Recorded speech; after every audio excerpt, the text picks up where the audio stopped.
Okay, let's try to get on through this. Welcome to Read to Me, Matt Dunn. I'm Matt Dunn, and I'm going to read to you. Frankenstein, Chapter 6, Part 3. No one can conceive the anguish I suffered during the remainder of the night, which I spent cold and wet in the open air.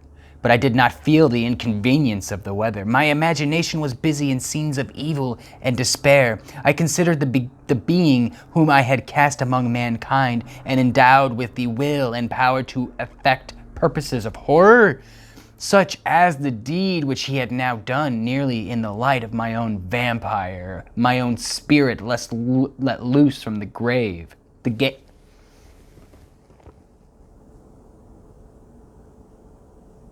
Was it grave? Because the word is gave. Let loose from the gave. Could be a typo. And forced to destroy all that was dear to me. Moi. Day dawned, and I directed my steps toward the town. The gates were open, and I hastened to my father's house. My first thought was to discover what I knew of the murderer and cause instant pursuit to be made. But I paused when I reflected on the story that I had to tell. A being whom I myself had formed and endued with life had met me at midnight among the precipices.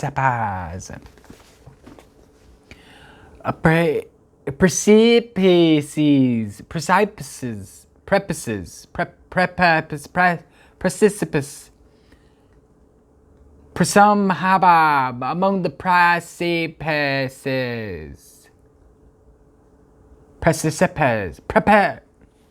What is that word? Precipices. Oh my God, I almost had it. Precipices. He had met me at midnight among the precipices of an inaccessible mountain. I remembered also the nervous fever with which I had been seized just at the time that I dated my creation. We dated. And which would give an air of delirium to a tale otherwise so improbable. I well knew that if any other had communicated such a relation to me, I should have looked upon it as the ravings of insanity. Totally insane. Besides, the strange nature of the animal would elude all pursuit, even if I were so far credited as to persuade my relatives to commence it, besides of what use would be pursuit. Who could arrest a creature capable of scaling the overhanging sides of Mount Saleve? These reflections determined me as I resolved to remain silent.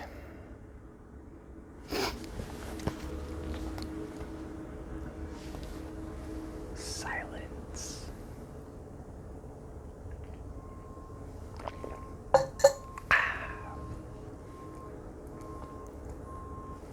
I was about 5.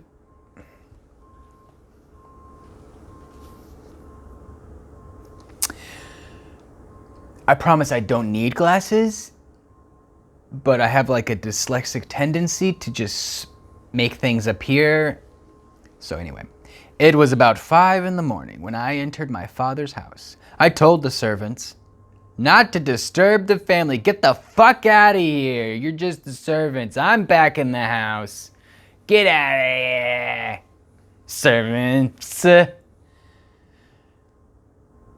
I told the servants not to disturb the family and went into the library to attend their usual hour of rising. 6 years had elapsed. So he just like snuck in. Okay, so he snuck in, told the servants to be like, shut the fuck up. Don't wake them. 6 years had elapsed, passed as a dream, but for one indelible trace and I stood in the same place where I had last embraced my father before my departure for Ingolstadt. Beloved and respected parent, it's a statement, beloved and respected parent, he still remained to me. I gazed on the picture of my mother, which stood over the mantelpiece. So, mother, how dare you? How do you do, dare diddly? It was an historical subject, painted by my father's desire, and represented Caroline Beaufort, Caroline Beaufort, in an agony of despair, kneeling by the coffin of her dead father. What the fuck kind of a portrait is that? This is how I like to remember my wife, crying and weeping over her dead father. Her garb was rustic and her cheeks pale, but there was an air of dignity and beauty that hardly permitted the sentiment of pity. Below this picture was a miniature of William, and my tears flowed when I looked upon it. Oh. While I was thus engaged, Ernest entered. He had heard me arrive and hastened to welcome me. He expressed a sorrowful delight to see me. Welcome, my dearest Victor. I wish you had come 3 months ago. Then you would have found us all joyous and delighted. But now we're all so sad. But we are now unhappy. And I am afraid tears instead of smiles will be your welcome. Our father looks so sorrowful. This dreadful event seems to have revived in his mind his grief at the death of Mamma. Poor Elizabeth also is quite inconsolable. Ernest began to weep as he said these words. Everybody's so sad. Do not, I said. Shut the fuck up and don't cry now. Welcome me thus. Try to be more calm than that I may not be absolutely miserable the moment I enter my father's house after so long an absence. Can you stop fucking crying? I've been around dead bodies all my life. Now my little brother's dead. Yeah, I'm the one that should be weeping like a little hysterical bitch. Shut the fuck up. I entered my father's house after so long after, but tell me, how does my father support his misfortunes? And how is poor Elizabeth?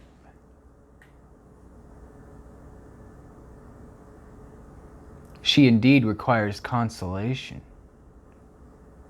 She accused herself of having caused the death of my brother, and that made her very wretched. But since the murderer has been discovered... The murderer discovered? Good God! How can that be? Who could attempt to pursue him? It is impossible. One might as well attempt to overtake the winds or confine a mountain stream with just fucking straw. I don't know what you mean, but we were all very unhappy when she was discovered. No one would believe it at first, and even now Elizabeth will not be convinced. Notwithstanding all the evidence, indeed, who would credit that Justine Moritz, who was so amiable and fond of all the family, could all at once become so extremely wicked? What does that even mean? This poor girl that they took into her family. Justine Moritz? Poor girl? Is she the accused? But it is wrongfully. Everyone knows that. No one believes it. Surely Earnest. No one did at first, but several circumstances came out that have almost forced conviction upon us. And her own behavior has been so confused as to add to the evidence of facts a weight that I fear leave no hope for doubt. But she will be tried today, and you will then hear all. He related that the morning upon which the murder of poor William had been discovered, Justine had been taken ill and confined to her bed, and after several days one of the servants happened to examine the apparel she had worn on the night of the murder, had discovered in her pocket the picture of my mother, which had been judged to be the temptation of the murder. Who is making up these fucking stories? Okay. The servant instantly showed it to one of the others, who, without saying a word to any of the father, went to a magistrate, and upon their deposition, Justine was apprehended. So let me get this straight. She had a picture of the dude's mother in her pocket, and that was it? They're like, it was jealousy. It was it. That was it. That was it. Seriously. What the fuck? So freaking ridiculous. On being charged with the fact, the poor girl confirmed the suspicion in the great measure by her extreme confusion of manner. This was a strange tale, but it did not shake my faith, and I replied earnestly, "You are all mistaken. I know the..." This was a strange tale, but it did not shake my faith, and I replied earnestly, "You are all mistaken. I know the murderer. Justine, poor good Justine, is innocent." At that instant, my father entered. I saw unhappiness deeply impressed on his countenance, but he endeavored to welcome me cheerfully, and after we had exchanged our mournful greetings, would have introduced some other topic than that of our disaster, had not Ernest exclaimed, "Good God, Papa! Victor says that he knows who the murderer of poor William." Who was the murderer of poor William? "We do also, unfortunately," replied my father. "For indeed I had rather have been forever ignorant than have discovered so much depravity and ingratitude to one I valued so highly." "My dear father, you are mistaken. Justine is innocent." "If she is, God forbid that she should suffer as guilty. She is to be tried today, and I sincerely hope, that she will be acquitted."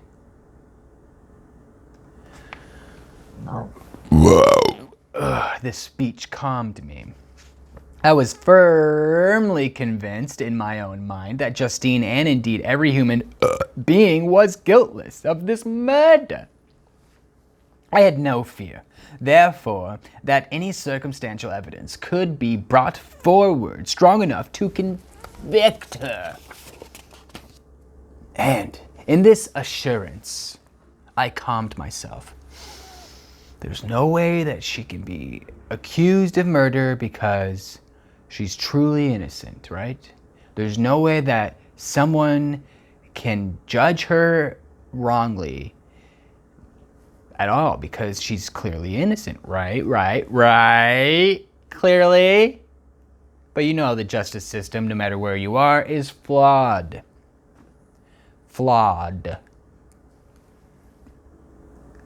I calmed myself, expecting the trial with eagerness, but without prognosticating an evil result. We were soon joined by Elizabeth. Time had made great alteration in her form since I last beheld her. 6 years before, she had been a pretty, good-humored girl whom everyone loved and caressed. Everybody caressed her. She was now a woman in stature, an expression of countenance, which was uncommonly lovely. An open and captious forehead gave indication of good understanding, joined to great frankness of disposition. Of course, all those words.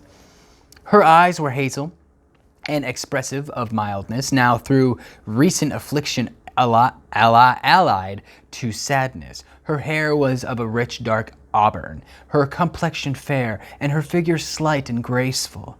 She welcomed me with the greatest affection. Your arrival, my dear cousin," she said, "fills me with hope. You perhaps will find some means to justify my poor guiltless Justine. Alas, who is safe? If she be convicted of crime, I rely on her innocence as certainly as I do upon my own.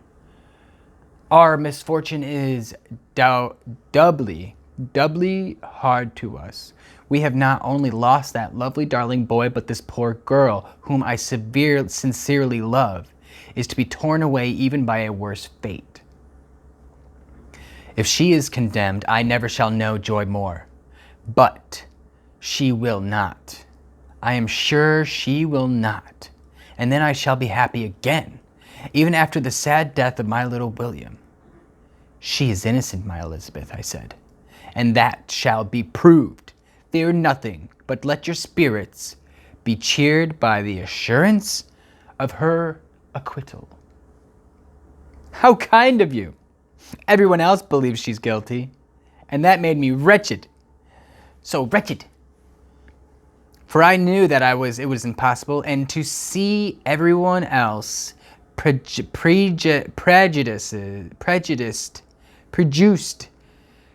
to see everyone else prejudiced in so deadly a manner rendered me hopeless and despairing. She wept. Sweet niece, said my father, dry your tears. If she is, as you believe, innocent, rely on the justice of our judges. Rely. And the activity with which I shall prevent the slightest shadow of partiality. Well.